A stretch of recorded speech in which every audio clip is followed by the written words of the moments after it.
Hello बच्चों,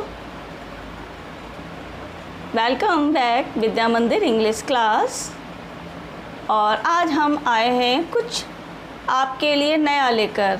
आज हम आए हैं आपके लिए मैनर्स संबंधित कुछ वर्ड्स को लेकर कि कभी कभी क्या होता है कि हम विदाउट वर्ड्स अपनी स्पीकिंग को कैरी ऑन रखते हैं, तो सामने वाला हमको क्या समझता है कि हमें तो कुछ आता ही नहीं है, हम तो क्या हैं, मूर्ख हैं, या फिर हम कौन है, इलिटरेट हैं।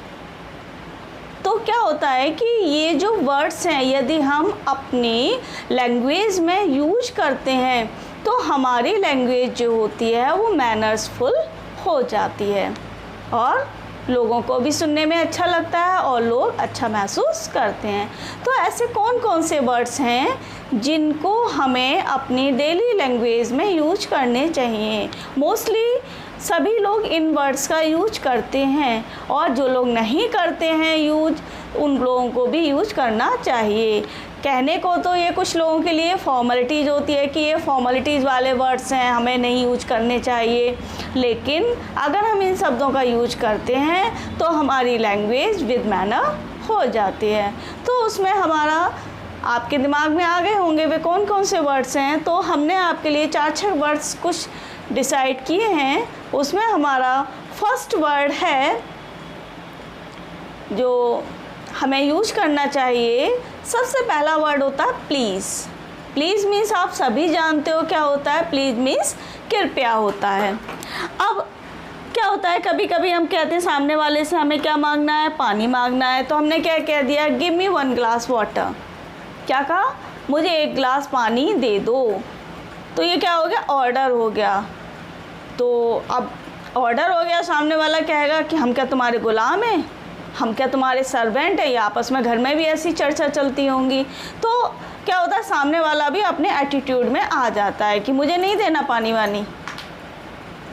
तो अगर हम उसी चीज़ को बड़े मैनर्स से बोल देंगे, please give me 1 glass water, कृपया मुझे 1 ग्लास पानी दे दो, प्लीज़। अगर प्लीज़ शब्द हम लगा देंगे तो क्या होगा, तो सामने वाला क्या होगा, थोड़ा सा हमारे प्रति पोलाइट हो जाएगा। पोलाइट होना जानते हो ना, विनम्र हो जाना, और वो हमारे काम को बड़ी इजीली कर देगा। तो हमें क्या करना चाहिए, अपने स्पीकिंग लैंग्वेज में प्लीज़ शब्द का यूज़ ज़रूर करना चाहिए। अगर हम किसी व्यक्ति से कोई डिमांड करना चाहते हैं कि और वो डिमांड पूरी हो जाए हमारी, हमें ये भी उम्मीद हो, तो हमें क्या होना चाहिए, सबसे पहले अपनी लैंग्वेज को बहुत ही ज़्यादा सॉफ्ट लैंग्वेज बनानी चाहिए। देखिए, ऑर्डर से तो एक सर्वेंट भी काम करने में आजकल क्या महसूस करते हैं, बहुत ही ज़्यादा अपनी टिपिकली महसूस करते हैं। क्योंकि सर्वेंट से भी अगर हमने सर्वेंट की तरह बोला, यानी उनसे भी हमने थोड़ा कड़क आवाज़ में बोला, तो वो भी हमारे काम को बड़े अच्छे से नहीं करते हैं। करना तो इसलिए पड़ता है, मजबूरी है उनकी, क्योंकि हम उन्हें पैसा दे रहे हैं, इसलिए वो मजबूरी में हमारा काम करेंगे, लेकिन वो दिल से हमारा काम नहीं करते हैं। तो हमको हर व्यक्ति को अपना बनाना है यदि, तो अपनी लैंग्वेज में क्या होनी चाहिए, पोलाइटनेस होनी चाहिए। तो कठोर से कठोर व्यक्ति भी क्या हो जाएगा, सॉफ्ट हो जाएगा। तो हमको अपनी लैंग्वेज में क्या यूज करना चाहिए, प्लीज़ शब्द यूज करना चाहिए। एक और शब्द है, प्लीज़ के अलावा होता है थैंक यू।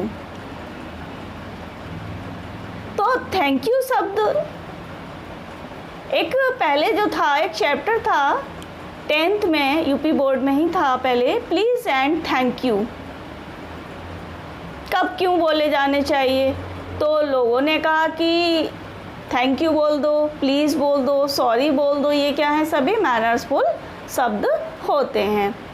तो हमारी सॉरी बोलने से हमारी गलती तो नहीं छुप जाएगी, लेकिन हाँ ये ओबिलाइज हो जाएगा कि हाँ हमने गलती की और हमने अपनी गलती का क्या है, एहसास है, फील है। तो सॉरी शब्द भी यूज़ करना चाहिए। तो दूसरा शब्द है हमारा थैंक यू। जैसे किसी ने किसी का कोई काम किया और ठीक है, सामने वाले ने क्या कहा, ठीक है काम कर दिया तो कर दिया, उसका को काम था, वो तो छोटा है हमसे, काम तो उसे करना ही था, या बड़े हैं तो क्या हुआ, काम कर दिया पिता नहीं है हमारे, माँ नहीं है हमारे, या दोस्त नहीं है हमारा, काम कर दिया तो क्या है, उनका अधिकार, उनका फ़र्ज़ है, ये काम करेंगे नहीं, हमारे सहयोगी हैं तो लेकिन क्या है, अगर किसी ने हमारा काम किया है तो हमको ऐसा सोचने के बजाय क्या करना चाहिए, अगर हम उससे बोल देते हैं थैंक यू वेरी मच, तो वो क्या हो जाएगा, खुश हो जाएगा कि इसने हमारे कार्य को कार्य माना, कि हमने इसका कोई कार्य किया। और इसके संग में हम थैंक यू वेरी मच के अलावा हम उससे many thanks to you very much भी बोल सकते हैं। इससे क्या होता है, हमारी जो ओबलाइजेशन है, जो हमारी कृतज्ञता है उसके प्रति, वो और भी अधिक दिखाई देती है। थैंक यू वेरी मच तो होती है, दूसरी क्या होती है, अगर हमें ज़्यादा ही ओबलाइज अपना दिखाना है तो हम क्या बोल सकते हैं, many thanks to you very much. ये तो एक तरफा बात हो गई, यानी हमने किया तुम्हारा काम किया तो तुमने हमें क्या बोल दिया, थैंक यू बोल दिया। अब हम क्या करेंगे, थैंक यू का सुन के या तो ऐसे करके खड़े हो जाएंगे या स्माइल कर देंगे छोटी सी, तो ऐसा हमको नहीं करना है। ना तो हमको स्माइल पास करनी है, ना ही हमको हाथ में हाथ डालकर खड़े होना है। क्या करना है, उस थैंक यू का भी आंसर होता है। क्या होता है थैंक यू का आंसर, हम थैंक यू के आंसर में 3-4 चीज़ें हैं, हम उसको बोल सकते हैं। जैसे हमने बोल दिया वेलकम, इसके अलावा क्या बोल सकते हैं, इट्स ऑल राइट। वेलकम का मतलब स्वागत है, यानी कि अगर आपका कोई दूसरा भी काम हो तो मैं हमेशा आपके कार्य के लिए तैयार हूँ। यानी वेलकम का मतलब होता है क्या, स्वागत है, यानी कि हम नेक्स्ट काम के लिए भी आपके लिए तैयार हैं। It's all right, it's all right का मतलब होता है ठीक है, यानी कोई बात नहीं है, हमने काम कर दिया तो कोई बात नहीं है, इट्स ऑल राइट। दूसरा होता है नो मेंशन, नो मेंशन का भी मतलब होता है कोई बात नहीं। माई प्लेजर तो मेरी प्रसन्नता, मेरी खुशी, तो ये क्या है, थैंक्स का सबसे अच्छा, सबसे पोलाइट, सबसे सॉफ्ट आंसर होता है माई प्लेजर या विद ग्रेट प्लेजर, यानी कि मेरी प्रसन्नता, यानी मुझे अच्छा लगा कि मैंने आपकी खुशी, अपनी खुशी से आपका काम किया, या विद ग्रेट प्लेजर। कोई भी वर्ड इसकी जगह आप थैंक यू के आंसर में यूज़ कर सकते हो। क्लियर है। जैसे हैप्पी बर्थडे बोला आपने किसी को या किसी ने आपको, आपने क्या किया, थैंक यू बोल दिया बदले में, उसने थैंक यू आपने लिया, जवाब दे दिया, जैसे व्हाट्सएप वगैरह पर करते हैं, थैंक यू के बाद कोई आंसर नहीं है आपकी तरफ से कि उसने हैप्पी बर्थडे बोल दिया, आपने थैंक यू बोल दिया, बात ख़त्म। बात यहाँ ख़त्म नहीं है, बात कहाँ ख़त्म होगी, आप उस थैंक यू को भी जवाब दें। क्लियर। अब नेक्स्ट चीज़ हमारी क्या आती है, थैंक यू के अलावा होती है अलाउ मी। ये हमारे जीवन में ये जो शब्द होते हैं ये बहुत ही ज़्यादा इम्पॉर्टेंट होते हैं। क्या, allow me. Allow me means होता है मुझे परमिशन दें, यानी मुझे भी इस कार्य को करने दें। या फिर इसके स्थान पर हम क्या शब्द बोल सकते हैं, मे आई हेल्प यू, क्या मैं आपकी मदद कर सकती हूँ या कर सकता हूँ। जैसे कभी कभी क्या होता है कि ट्रेन में, बसेस में आप सवारी करते हैं, हम सवारी करते हैं, तो क्या होता है वहाँ भीड़ भाड़ बहुत होती है। कभी कभी कोई लेडी खड़ी भी होती है, छोटा बच्चा उसकी गोदी में होता है, अब वो खड़े होने में भी दिक्कत फील करती है, तो उस समय आप कह सकते हैं अलाउ मी, यानी क्या मैं आपकी सहायता कर सकता हूँ, यानी लाओ मैं आपके बच्चे को पकड़ लूँ जिससे कि आपकी हेल्प हो जाए। या फिर कोई बुज़ुर्ग है, उसके हाथ में सामान है और वो चल नहीं पा रहा है, आप रास्ते में जा रहे हैं, तो आप क्या कह सकते हैं उसको, अलाउ मी या मे आई हेल्प यू, क्या मैं आपकी सहायता कर सकती हूँ।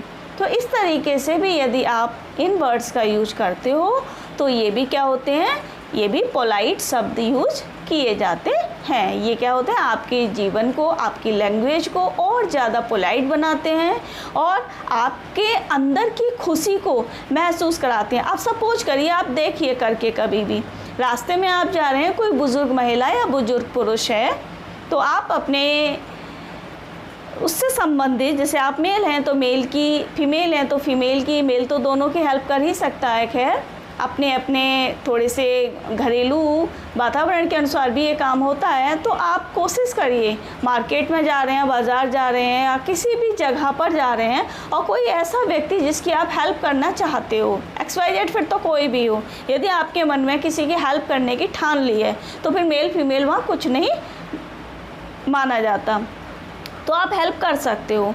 तो कोई बुज़ुर्ग है, हेल्प की आवश्यकता है उसको, कोई रोड पार करना चाह रहा है, और वो बुजुर्ग महिला या बुजुर्ग पुरुष है वो खड़ा हुआ है एक साइड में, और बहुत ज़्यादा वहाँ क्या है, ट्रैफिक लगा हुआ है, नहीं पार कर पा रहा है, तो आप अगर पॉसिबल है उसको पार करा सकते हो रोड, तो आप सबसे पहले क्या कहोगे जाके, अलाउ मी या may I help you, may I cross the road, क्या मैं तुम्हें रोड क्रॉस करा सकता हूँ।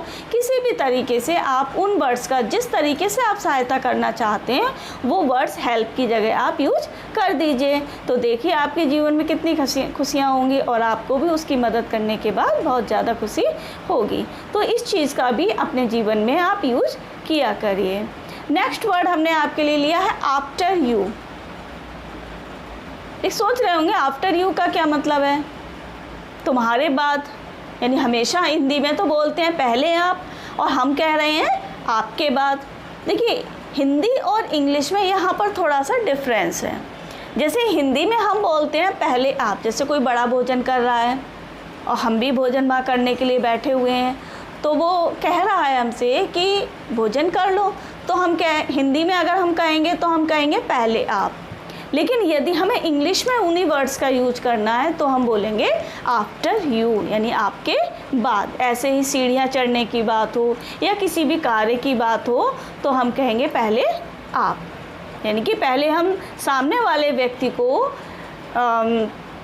प्रेफरेंस देंगे कि वो इस कार्य को करें, उसके बाद हम उस कार्य को करेंगे। तो उस कंडीशन में हमें क्या बोलना होता है, आफ्टर यू। क्लियर है आफ्टर यू का आपको। नेक्स्ट हमारा वर्ड है सॉरी। बहुत बार सुना है, कभी कभी क्या होता है हमसे भूल बस, क्लास में बैठे हुए हैं बच्चे लोग, काम कर रहे हैं पेन पेंसिल से, कॉपी किताबें हाथ में हैं उनके, तो कभी कभी क्या होता है काम करते करते क्या होता है दूसरे के गाल पर लग गया पेन, या दूसरे की बुक्स या नोटबुक जो है वो कैसे भी हमसे गलती से गिर गई, तो हम क्या बोलते हैं, उठा के भी दे देते हैं और सॉरी भी बोलते हैं। उठा के दे दी बुक, इसी से वैसे सामने वाला शांत हो जाता है, उसे मालूम पड़ जाता है कि सामने वाले ने गलती को अब्लाइज कर लिया, और फिर उसके बाद हम सॉरी भी बोलते हैं, आई एम सॉरी भी बोल देते हैं, तो वो गदगद हो जाता है कि चलो कोई बात नहीं, हमारी चीज़ गिरी या हमसे कोई दूसरे से कोई नुकसान हुआ तो उसने सॉरी शब्द का यूज किया। लेकिन कुछ लोग इसका नाजायज़ फ़ायदा भी उठाते हैं। वो क्या होता है, हंसी आ रही होगी आप लोगों को भी। अब नाजायज़ फ़ायदा उठाने वाले लोग देखिए, सुनिए आप, कि मन से दूसरे का नुकसान किया, क्लियर, सॉरी बोल तो दिया और क्या करें हम, इस तरीके से भी करते हैं। तो वो क्या होता है, सामने वाले को उसकी जो मनसा है, फीलिंग्स है उसकी, वो समझ में आ जाती है कि ये जो उसने हमारा नुकसान किया है वो गलती से नहीं जानबूझकर किया है। तो सॉरी शब्द इसके लिए नहीं बना है कि हम जानबूझकर किसी का नुकसान करें और फिर सॉरी बोल दें। इसी के लिए कुछ बच्चे लोग, कुछ बड़े लोगों ने इसको एक तरीके से गलत तरीके से भी यूज करना शुरू कर दिया है, इसको एक हंसी का पात्र भी बना दिया है इस शब्द को। ठीक है तो मुझे थप्पड़ मार दो और कह दो सॉरी, तो क्या थप्पड़ मेरा ख़त्म हो जाएगा? तो सॉरी शब्द किसके लिए बना है, गलती से कोई हमसे गलती हो जाती है तो उस गलती को जब हम सुधार लें उसके बाद में हम जब सॉरी शब्द बोलते हैं तो इसका कुछ यूज़ माना जाता है। तो इसलिए आप लोग इसका कभी भी सॉरी शब्द का मिसयूज़ न करें। अगला वर्ड है हमारा नेक्स्ट, एक्सक्यूज़ मी। ये भी अपने आप में इम्पॉर्टेंट वर्ड है। देखिए वर्ड कोई भी कमी नहीं है अपने आप में। देखिए जितने भी वर्ड्स आपने यूज किए हैं इन सब वर्ड्स का यूज हमें अपनी डेली लाइफ में करना चाहिए।